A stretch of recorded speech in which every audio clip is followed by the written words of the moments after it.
יש לי הרושם שאתם טועים בתחושות שלכם.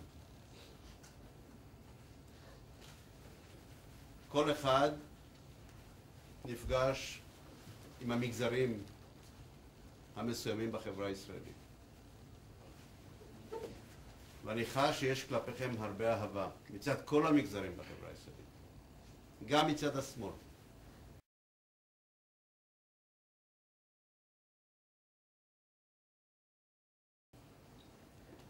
באמת יש לכולנו, אני מרגיש שגם לראש הממשלה, אני משוחח עם ראש הממשלה, יש בליבו הרבה כאב על ההחלטה הזאת. איש לא מקבל את ההחלטה הזו מתוך חדווה, מתוך צהלה. איש לא מקבל את ההחלטה הזאת מתוך איזשהו יצר בלתי נשלט.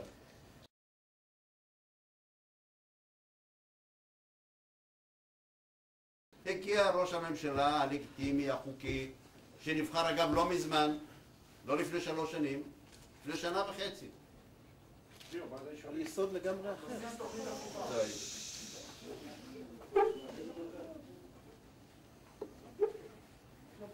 וראש הממשלה הגיע למסקנה מסוימת, איך הוא צריך להתמודד אם זו עמדתו בתהליכים, באופן קבלת ההחלטה. מה הוא צריך לעשות? הוא מביא לממשלה, ואני מניח שהוא גם יביא לכנסת.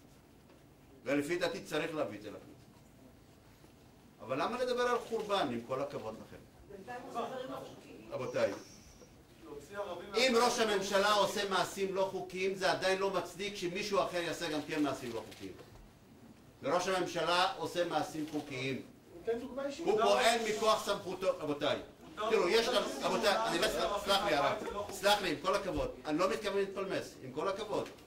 הצגתם שאלות, דיברתם, ביטאתם את העמדות שלכם, תרשו לי להגיב. ואם יש זמן אני מוכן שוב לאפשר עוד סבב של שאלות. אבל תסלח לי, לא, כך לא נהל דו-שיח. אתה אמרת את דברך, תרשה לי להשיב.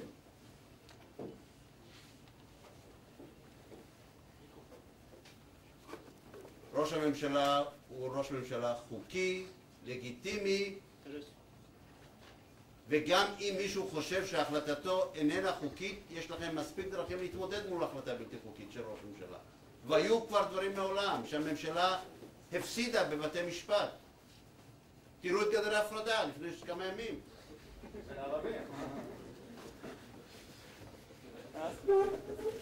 היו גם מי שפנו לבג"ץ. לי יש אמון בבית המשפט הישראלי. יש לי אמון.